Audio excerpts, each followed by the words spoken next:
జిల్లాలో రైతుల ఆదాయాన్ని పెంచే లక్ష్యంతో ఆయిల్ ఫామ్ సాగు విస్తరణకు ప్రభుత్వం ప్రత్యేక ప్రాధాన్యత ఇస్తుందని, ఆయిల్ ఫామ్ సాగు ద్వారా రైతులు రెట్టింపు ఆదాయం పొందే అవకాశం ఉందని రామగుండం ఎమ్మెల్యే మక్కన్ సింగ్ రాజ్ ఠాకూర్ అన్నారు. బుధవారం పాలకుర్తి మండలం ఈసాలదక్కలపల్లి గ్రామంలో ఉద్యానవన శాఖ ఆధ్వర్యంలో నిర్వహించిన ఆయిల్ ఫామ్ సాగు విస్తరణ అవగాహన సదస్సులో ఎమ్మెల్యే పాల్గొన్నారు.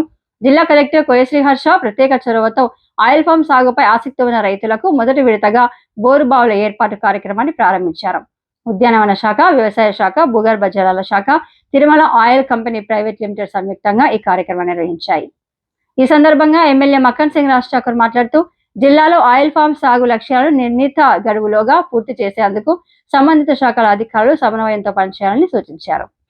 ఈ కార్యక్రమంలో ఏఎంసీ చైర్మన్ గడ్డం తిరుపతి, సర్పంచ్ బండి శ్రీనివాస్, ఉప సర్పంచ్ వడ్నాల జ్యోతి, మాజీ సర్పంచ్ ముక్కెర శ్రీనివాస్, వైస్ ఎంపీపీ ఎర్రం స్వామి, భూగర్భ జలాల శాఖ అధికారులు లావణ్య, సుజాత, మండల వ్యవసాయ అధికారి బండి ప్రమోద్ కుమార్, ఉద్యానవన శాఖ అధికారులు, తిరుమల ఆయిల్ కంపెనీ ప్రతినిధులు, రైతులు పెద్ద సంఖ్యలో పాల్గొన్నారు.